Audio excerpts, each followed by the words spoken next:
Testing. Sige, 5 pesos lang.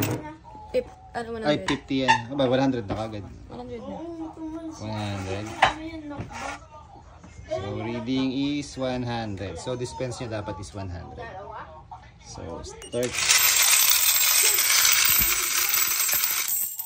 So, 0-0 na siya. So, bilangin mo. 20, 30, 10, 20, 30, 40, 50, 60, 70, 80, 90, 100. So, 50 pa. Try mo may 50. May 50 dyan.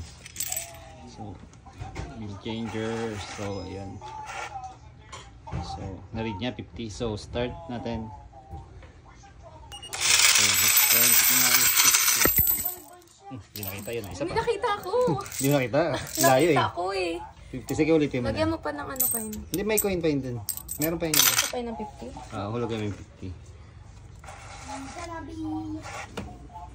So, na-read niya yung 50. So, start natin. So, 50, 10, 20, 30, 40, 50. Yun. Ay, yes na. Yun. So, okay na. Ano to? Counting adjustment pa. Pangit naman Insert yung bill. sticker. Yan.